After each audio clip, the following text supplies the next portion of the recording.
You're not a person, you know. You don't need a pillow. You don't care, eh? Oh, you gonna show me your belly? Your belly rubs? What about you? You have the whole camper to lay in, and you lay in the hallway, blocking the bathroom. Really? Well, I guess you're cute.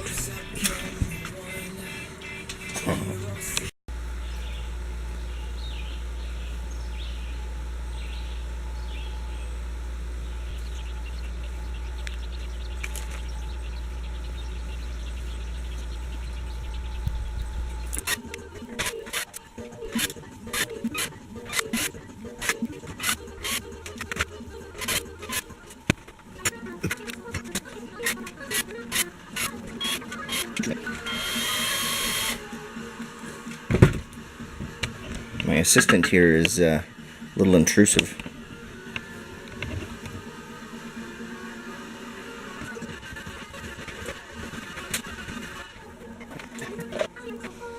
So this was the attempt here. They asked me to fix this here, and the hinge was all buggered up on it, so I figured, well, I'll give it a shot. So apparently they tried to crazy glue it, and I decided the epoxy trip. There was a circuit board there, so I put some hot schmoo on it so the epoxy wouldn't get into it. But needless to say, the epoxy didn't work, and I'm starting to see now it's still like that, and it's been, well, a hell of a while. I even tried putting some heat to it, but I have to admit that the epoxy I used may have been from the dollar store. So now I've created a mess, and yeah, so I guess I'm going to try and clean that up as best I can, but you're never too old to learn a lesson. So, pardon the messy bed, but most, you guys may not know or not, some of you do, some of you don't, I have a cat. I've had her actually longer than the dogs, but she weighs about a half a ton, but she gets along good with the dogs. But the problem I've had with her the last couple of years is that, well, you can see that, but she's not bad. She's got at least an underfur on her stomach, but any place that she can lick, she just licks herself pretty much right down to her. There's barely anything there. And sometimes she does it more than others, but lately she started again on her back. And you can see, like, she's just raw. So, I don't know. I was thinking stress, but, I mean, she really doesn't have any stress. She's a pretty happy cat, as you can see. The dogs don't really bug her. Matter of fact, she actually comes and snuggles with them sometimes on the bed, to be honest with you. But anyway, I did try changing her food, but she, I don't know, she doesn't stink and she's not sticky, or, but anyways, I'm thinking dog stuff. I know cats are probably a lot different.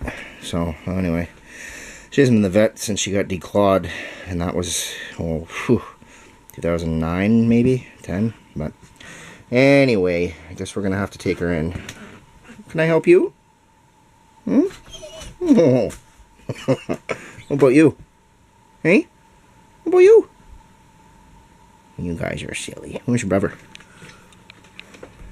Where is he? Oh, he's still outside, I bet. Anyway. So here, this is, I don't drive the truck very often. I have it here tonight. Just wanted to give it a trial run before I gotta tow the camper home. Anyway, so this little base cannon, I've had this since 1999. I actually had it in my Grand Am, which was my first, well, new car. Anyway, I lost the connector. I'll shut this thing off here. I lost the connector years ago, so I managed to get the pin out.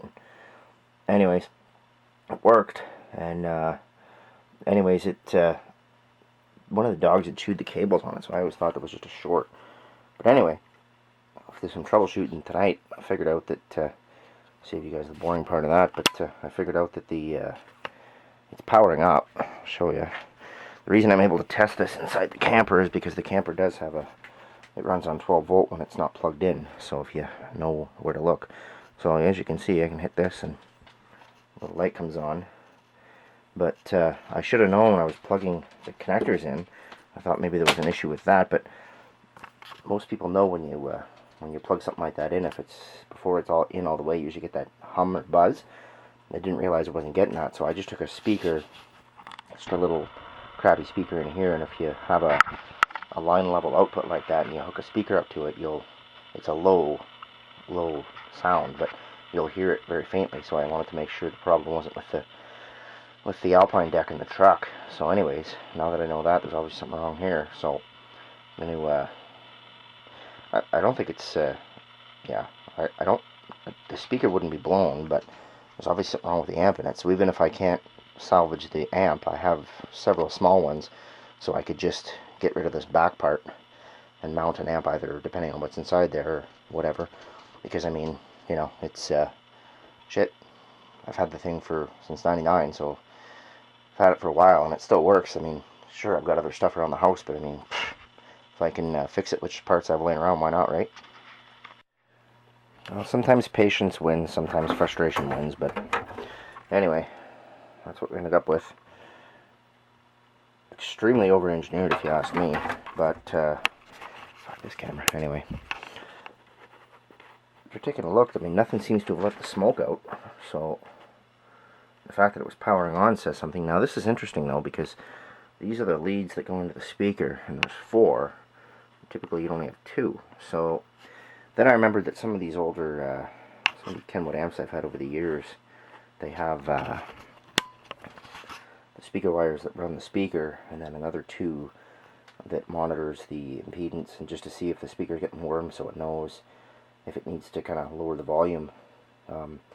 My big PA amps actually have that, but it's not using a separate set of wires. It just monitors the outputs right off the amp. But anyways, I guess this is pretty much going to be, well, obviously not going to be salvaging that anytime soon. But yeah, like I said, nothing seems to have let the smoke out.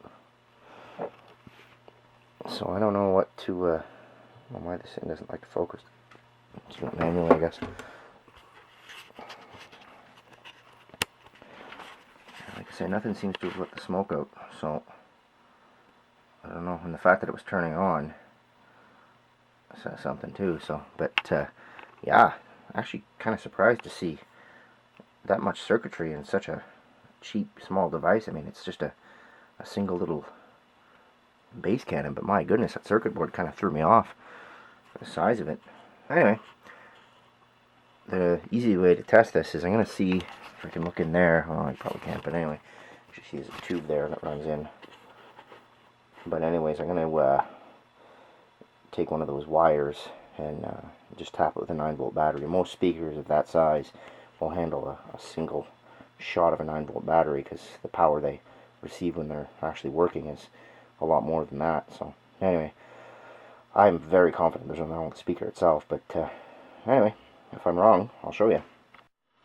Kind of a way to cheat. I was trying to figure out which of those 2 wires that comes off of there would be the ones that actually runs the speaker. And anyways, I plugged it back in, and obviously the solder connections on this side are heavier, so these are used for monitoring, and the other 2 are used for the actual power. So it was easy to figure out which one to cut. Well, I figured I might as well take the speaker out of it, just so that we don't let the smoke out. Of course, it doesn't show a wattage here, but I was saying earlier about those 2 wires, but looks like there's 2 per side, which would insinuate it's a dual voice coil speaker, which is pretty common in car audio just for flexibility, so you could have, you know, set it up with 1 amp or multi-amps and get the resistance you want based on the amp.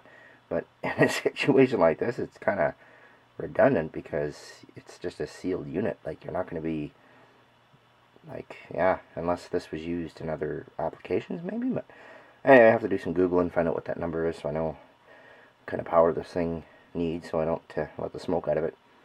I mean, it doesn't owe me anything about it in '99, but I mean, shit, you know, might as well friggin' do a bit of research, and yeah. Anyway. Yeah, it's one of the problems with lenses. They get so high up there, I can't tell where the hell it is. So thank God it's got a go home mode. I don't know where the hell it is. You probably can't see that because of the reflection, but I can't fucking see it. I'll hear it before I'll see it, and then I usually take it over.